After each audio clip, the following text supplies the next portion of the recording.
Omwami wa Ssaabasajja amulamulirako essaza lya Butambala Sulaiman Magala alangiridde olukiiko oluddukanya ttiimu ey'omupiira mu mpaka ez'amasaza omwaka guno. Bino byonna bibadde ku mbuga enkulu ey'essaza esangibwa e Kabasanda mu Butambala. Bw'abadde ayogerako ne Salt Media, Katambala atubulidde lwaki essira ku mulundi guno alitadde ku bavubuka. Kati nno mu mbeera y'okwongera ku mutindo nagambye kanjeeta abavubuka. Kyo kimu. Ekyokubiri okulaba nga nabo balina omutindo gwe bateeka ku ttiimu kati olukigenderere. Kati mu mbeera efaana bwetyo Butambala mugyerinde kubanga abantu benjikwasizza mbesiga kyekisooka balina we bakoze.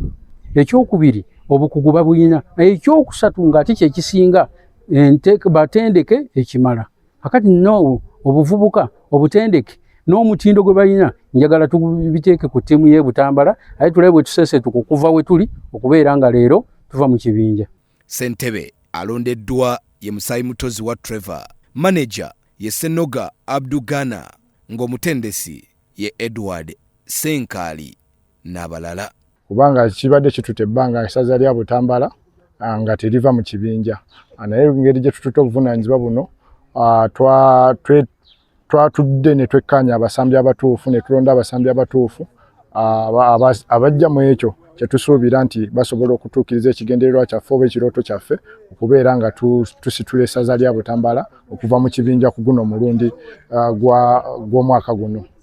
Abasambi tusayinize tukakasa nti bajja kukola omulimu bagugguse okulaba nga okugezaako buli kimu ekiri mu busobozi bwaffe okulaba nga Butambala ekigendererwa kisooka kuva mu kibinja.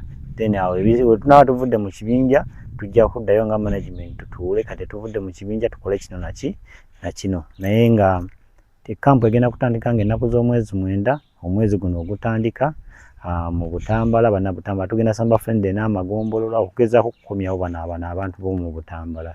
Butambala tewangula ku kikopo ky'amasaza ga Buganda nga kibatwalidde emyaka egiwerako nga tebava mu kibinja. Empaka z'amasaza ga Buganda 2026 ziggulwawo ngera ku mwezi 13 omwezi ogw'omukaaga. N'atwenganga anaatuwulira mikisa gya Katonda gitambule nammwe.